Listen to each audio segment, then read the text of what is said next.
세금 한 푼 안 내고 가지급금을 상환할 수 있는 방법이기는 한데, 안녕하세요. 세무법인 청년들 김민호 세무사입니다. 오늘은 대표님들이 많이 궁금해하시는 가지급금에 대해서 한번 답변을 드려보겠습니다. 가지급금은 법인의 자금을 회사 대표님이 대여해 간 걸로 세법은 보기 때문에 법인은 이자 소득이 생기고 그 이자 수익만큼은 법인의 소득으로 얹어서 과세를 해야 된다 라는 입장을 취하고 있습니다. 가지급금이 5억이다. 5억에 4.6%를 곱하면은 연 2,300만 원 정도 되거든요. 이자 수익을 실제 받지는 못했지만 2,300만 원이 회사의 소득으로 추가로 잡히면서 그 부분에 대한 법인세를 추가로 납부해야 되는데 지방소득세까지 고려하면은 480만 원 정도 법인세를 더 내야 된다. 원금이 사실 회수가 안 될 때의 리스크가 제일 크긴 한 거거든요. 예를 들어서 퇴직을 해서 법인하고의 특수관계가 사라진다거나 회사가 폐업을 한다. 그때는 회수되지 않은 5억 원 전부를 대표님한테 상여 처분을 해버려요. 그 해에 다른 급여는 0원이라고 계산을 해봐도 거의 2억 원 가까이를 내셔야 돼요. 회사가 지출한 이자 비용을 인정을 못 받는 경우도 생깁니다. 차입금이 5억이 있고 대출 이자율 7%에서 한 해에 이자 비용이 3,500만 원씩 나가고 있어요. 전부 비용 처리를 해서 법인세를 줄일 수가 있는데 차입금 대비 가지급금 비율에 해당하는 이자 비용을 인정을 안 해줘요. 주식 가치를 평가할 때는 이 가지급금을 자산으로 분류를 해버려요. 회사의 주식 가치가 올라가면은 그만큼 세금 부담도 더 늘어날 수밖에 없는 거죠. 이 가지급금으로 인해서 우리 법인의 주식 가치가 과대평가될 가능성이 있다.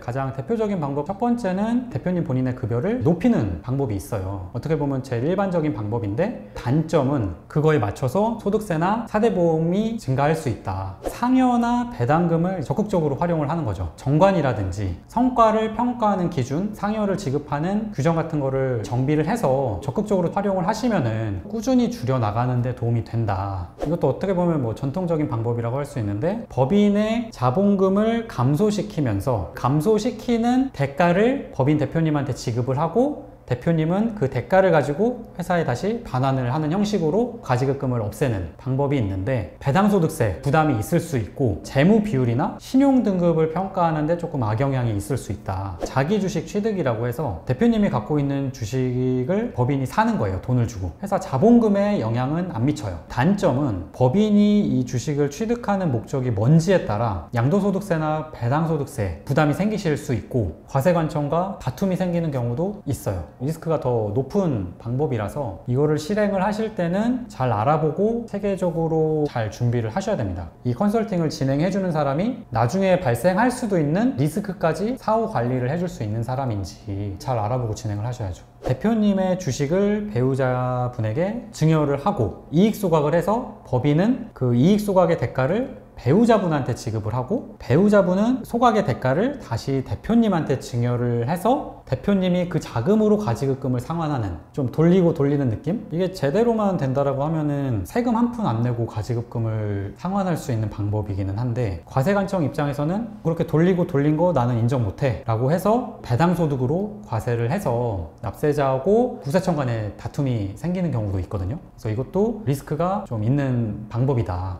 몇 년 전에 유행했던 방법 중에 하나가 특허권 양도. 대표님 개인이 가지고 있는 특허권을 법인한테 넘기고 법인한테 그 대가를 받아서 가지급금을 상환하는. 근데 이것도 국세청에서 과세당한 사례가 굉장히 많은 걸로 알고 있는데 국세청은 판단을 할 때 대표가 가지고 있는 특허권이 법인이랑 관련 없이 본인 스스로 일구어낸 특허권이냐, 넘긴 대가가 적정하냐, 특허권을 가지고 법인이 수익을 내고 있냐, 진짜 인정받을 수 있는 특허권이 아니라면은 조심해야 되지 않을까.